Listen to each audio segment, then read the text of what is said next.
pilihlah yang agamanya yang bagus, orang yang soleh gitu ya. Minimal namanya Pak Soleh gitu. Minimal namanya Pak Soleh. Nah ini tadi yang saya maksud ya.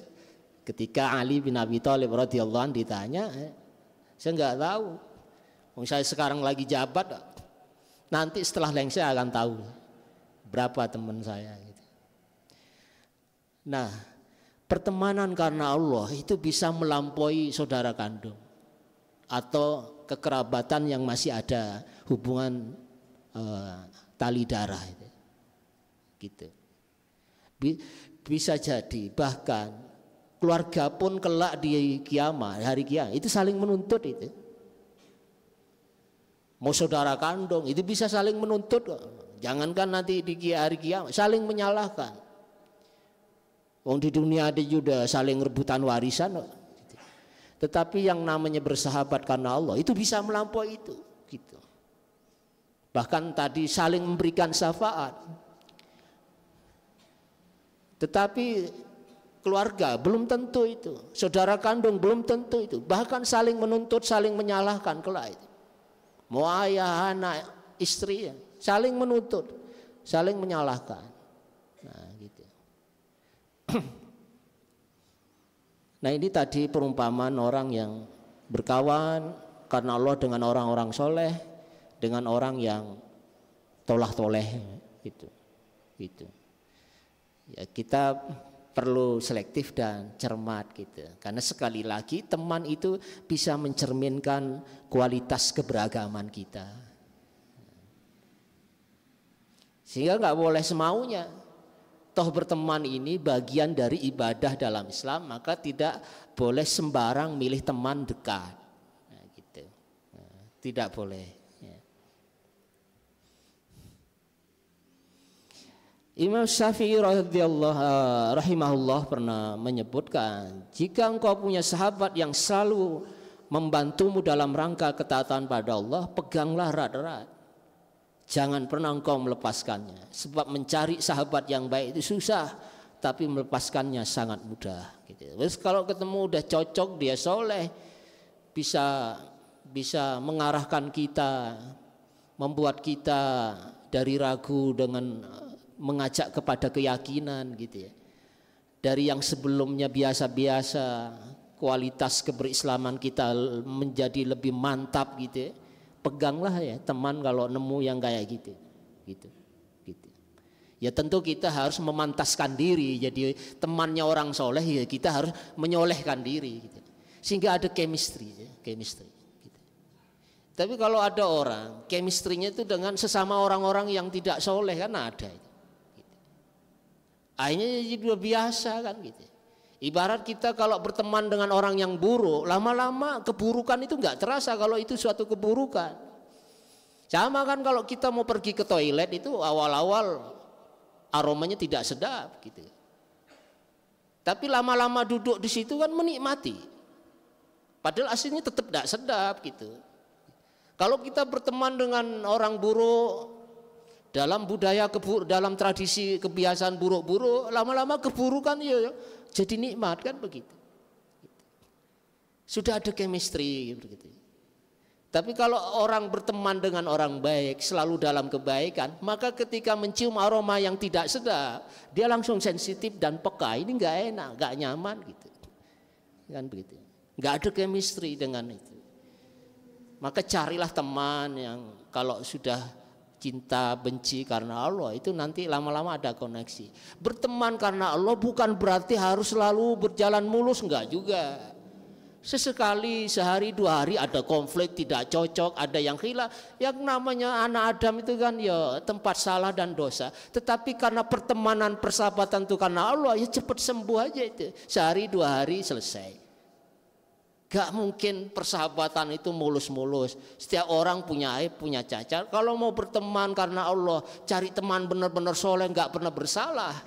Selamanya gak akan punya sahabat, selamanya gak akan punya teman, dan selamanya dia akan hidup dalam kesendirian. Kan begitu. Kan gitu. Gak mungkin yang namanya manusia gak pernah khilaf. Sesekali teman yang karena mulut kita berteman selama ini karena Allah nggak nyinggung perasaan kita. Pernah lah, mestilah. Tapi kan tidak mungkin kita cari teman yang nggak ada aibnya, itu kan tidak mungkin, mesti ada. Tetapi karena selama ini mencintai dan membenci karena Allah, itu cepat sembuh aja itu. Karena yang dia cintai dan yang dia benci itu bukan orangnya, tetapi perilakunya. Yang kita cinta itu kesolehannya, yang kita benci itu keburukannya, bukan orangnya, seperti itu. Sehingga kalau ada konflik-konflik itu ya cepat selesai urusan. Nah ini ciri-ciri orang yang cinta karena Allah, ya niatnya itu ya memang karena Allah gitu. Bukan ada udang di balik batu, seperti itu. Bukan karena dia sedang menjabat, bukan karena dia sedang punya proyek gitu. Berteman itu ya feeling aja ya, pakai keimanan gitu. Wis cocok ini, ada chemistry. Padahal saya nggak berharap apa-apa. Itu teman karena Allah. Saling menasihati dalam kebaikan. Dulu para sahabat tuh tradisinya kalau ketemu itu nggak berpisah kecuali membaca surah Al-Asr. Gitu. Itu tradisi sahabat itu. Nggak berpisah kecuali membacakan surah Al-Asr. Dan ini luar biasa, 3 ayat pendek gitu, singkat tetapi sangat dahsyat kandungannya. Sampai-sampai Imam Syafi'i rahimahullah mengatakan, andaikan Allah tidak menurunkan Al-Quran, hanya 3 ayat ini saja selesai, sudah kelar hidup kita ini, beres sudah. Gitu. Wal asr. Sampai-sampai kenapa Kiai Haji Ahmad Dahlan tuh sekitar 8 bulan ngajarkan ini, lama kan. Kalau Al-Ma'un kan 3 bulan. Al-Ma'un itu 3 bulan. Tapi ngajarkan Al-Asr, Kiai Haji Ahmad Dahlan itu 8 bulan.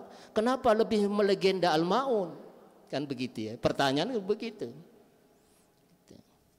Sebenarnya kalau dipadukan antara spirit Al-Ma'un dan semangat Al-Asr, itu ya luar biasa. Jadi kalau Al-Ma'un itu lebih kepada amalan konkret gitu ya. Kalau di persyarikatan kita membangun panti jompo ya. Mungkin nanti akan mau ada yang bikin panti jomblo gitu. Itu kan perlu disantuni juga itu. Bahkan lahir batin itu kan begitu. Mungkin madrasah, perguruan Muhammadiyah itu hasil dari pengamalan surah Al-Ma'un. Sementara Al-Asr itu lebih kepada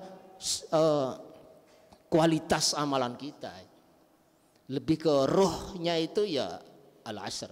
Makanya Ahmad Dahlan, Kiai Ahmad Dahlan disebut Kiai Al-Asr. Kan begitu disebut Kiai Al-Asr. Saking lamanya ngajarkan sekitar 8 bulan. Dan Allah di dalam Al-Quran itu bersumpah dengan 4 waktu. Allah kalau sudah bersumpah atas nama makhluknya, dan di sini waktu ciptaan Allah, maka makhluk itu Allah muliakan. Di Quran Allah itu bersumpah dengan 4 waktu. Pertama itu wal fajr, demi waktu fajar, wal duha, demi waktu duha, wal asr, demi masa, atau secara letterlek waktu asar. Kemudian wal lail. Dari para mufasir luar biasa. Kenapa Allah bersumpah dengan 4 waktu itu? Wal fajr, ini kan simbol awal kehidupan kita. Bagaimana ketika kita awal hidup itu merancang rencana sebuah revolusi dalam kehidupan kita kan gitu. Mungkin dalam konteks tahun baru Muharram nanti itu kan kita banyak harapan-harapan, target-target yang ingin dicapai. Itulah di awal kehidupan kita yang hendak melakukan sebuah revolusi beberapa waktu ke depan. Atau mungkin simbol wal fajr itu masa lahir. Ketika kita tidak berdaya, belum jadi sarjana, belum tahu ilmu ini, ilmu itu, tidak berdaya. Lalu wadduha itu masa produktivitas waktu kita, masa muda, pada puncak kekuatan. Saya nggak tahu kalau kita di Indonesia puncak kekuatan manusia itu usia berapa ya? Ya mungkin 25 ya. Kalau 40 itu udah banyak penyakitnya ya. Gagal ginjal, stroke dan lain-lain. Udah mulai agak pikun juga itu. 40 tahun. Kalau banyak utang ya, mungkin ya 30 itu masih kuat-kuatnya. Cuman kalau pemain bola di atas 30 itu udah dianggap pemain senior ya, pemain lama itu. Makanya saya nggak mau jadi pemain bola itu karena usia saya udah segini ya, mesti dibilang pemain tua kan gitu. Nah, termasuk saya seneng kalau istri saya manggil Mas itu biar kelihatan agak muda terus gitu. Panggil Abah itu ya kesannya kayak udah wah jalan udah pegang tongkat nunduk-nunduk ya. Begitu. Jadi wadduha itu masa produktivitas, bagaimana kita memaksimalkan kekuatan tenaga pikiran kita, bagaimana menjadi manusia yang bermanfaat untuk diri sendiri, keluarga dan orang lain. Itu masa duha. Lalu wal asr, asr itu masa istirahat ya. Kalau bahasa Arab itu asr itu asyir, jus perasan setelah dari sepanjang hari kita kerja. Begitu capek, memeras keringat, banting tulang gitu ya. Asar itu waktu-waktu istirahat. Itu simbol masa tua kita. Disitulah banyak orang menyesal. Kenapa masa muda saya dulu nggak belajar ini, nggak belajar. Kenapa saya nggak terampil? Kenapa saya nggak memaksimalkan waktu-waktu masa muda saya? Menyesalnya di waktu asar. Kecuali yang beriman, kan begitu ya. Illal ladzina amanu wa amilus solihat wa tawasaw bil haqqi wa tawasaw bis sabr. Jadi ada 4 kunci supaya kita itu berbahagia, beruntung dunia akhirat. Pertama beriman, imannya lurus, gak serong, gak bengkak-bengkok. Karena ada orang dulu yang viral dulu, nentukan awal Ramadan atau awal bulan Syawal, katanya hasil nelpon ke Allah langsung ya, nelpon katanya, itu imannya bengkok itu, gitu kan. Wa amilus sholihat, beramal soleh, maksudnya itu beramal sesuai tuntunan Quran hadis, gitu. Nggak asal beramal, gitu. Juga jangan kemudian beriman, meyakini, berhenti di situ lalu tidak mewujudkan apa yang menjadi ajaran dalam Islam, gitu. Ada orang nggak mau sholat, alasannya nggak apa-apa lah sholat bolong-bolong kan bisa diganti dengan sedekah. Nggak bisa. Sholat itu kan tiang agama. Gitu. Siapa yang ninggalin sholat berarti dia telah merobohkan agama, itu tiang gitu kan. Jangan kemudian nggak usah lah subuh, nggak usah bolos subuh nanti saya perbanyak, nggak bisa. Sedekah selama nggak akan bisa mengganti sholat itu. Sholat itu standar barometer apa beres tidaknya amalan kita. Sholat kita nggak beres, Allah nggak noleh ke amalan yang lain. Wa amilus sholihat, jangan hanya meyakini tetapi bagaimana mengkonkretkan keyakinan kita. Oh sholat itu wajib, puasa wajib, haji wajib dan lain-lain. Jadi ada bukti bahwa dia itu beriman itu ya harus ada bentuk ibadahnya gitu. Dan sesuai Quran hadis. Kemudian watawasaw bil haq gitu. Jadi kalau ingin masuk surga itu tidak boleh egois. Ya ngajak-ngajak yang lain lah. Ada teman yang bersalah, jangan asal hati senang walaupun salah kita biarkan. Itu bukan berteman karena Allah itu kan. Jadi teman karena Allah itu kalau salah kita kritik, tentu dengan seni bagaimana kita menyampaikan gitu. Sehingga kemudian dia yang sempat khilaf kembali ke jalan yang lurus. Maka dalam pepatah Arab disebutkan sadiquka man abgaka la man adhakaka. Jadi teman itu enggak cuma ngajak kita itu cekikian, ketawa ketiwi, pokoknya enggak mau mengkritik dia karena kasihan. Itu bukan karena Allah itu. Itu justru menjerumuskan kan begitu. Teman karena Allah itu ya kita kritik. Maka watawasaw bil haq. Gitu, saling menasehati. Namanya menasehati orang lain, berdakwah itu juga banyak kendala-kendala dan hambatan. Ada resistensi, perlawanan, cibiran, caci maki, maka watawasaw bis sabr, kita harus sabar dalam itu. Kan begitu. Jadi keimanan, amal soleh, saling nasihat menasehati dalam kebaikan, kemudian kita bersabar di dalam nasihat itu, sabar dalam dakwah. Jadi dengan 4 poin di dalam ajaran semangat Al-Asr itu selesai hidup kita itu sebetulnya.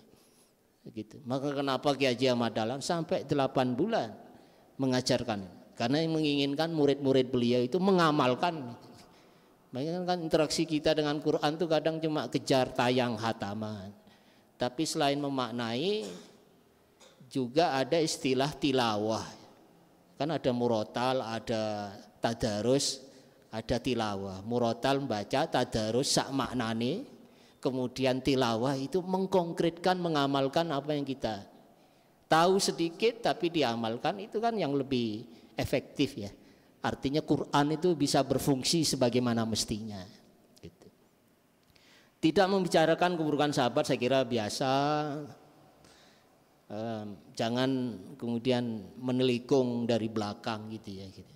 Itu bukan teman karena Allah itu. Ya teman kita ada aibnya kita diam.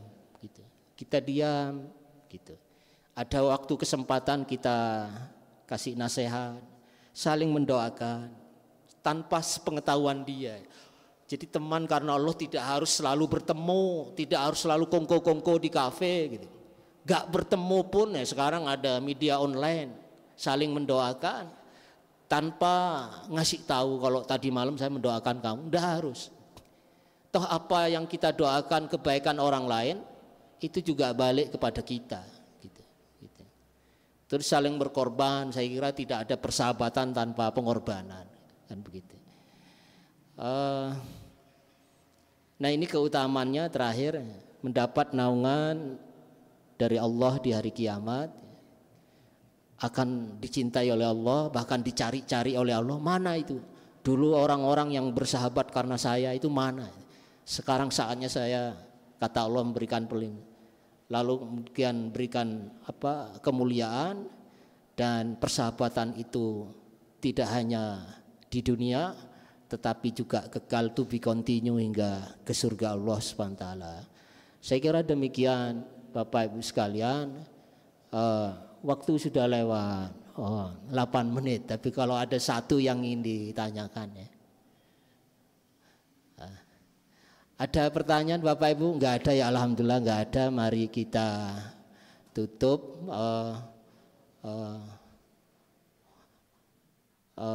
kajian ini, mudah-mudahan ada manfaatnya dengan membaca surah Al-Asr. A'udzubillahi minasyaitonirrajim. Bismillahirrahmanirrahim. Wal 'asri innal insana lafi khusr illa alladzina amanu wa 'amilus shalihat wa tawassaw bil haqqi wa tawassaw bis sabr. Demikian kurang lebihnya, mohon maaf. Wassallallahu ala Muhammadin walhamdulillah rabbil alamin.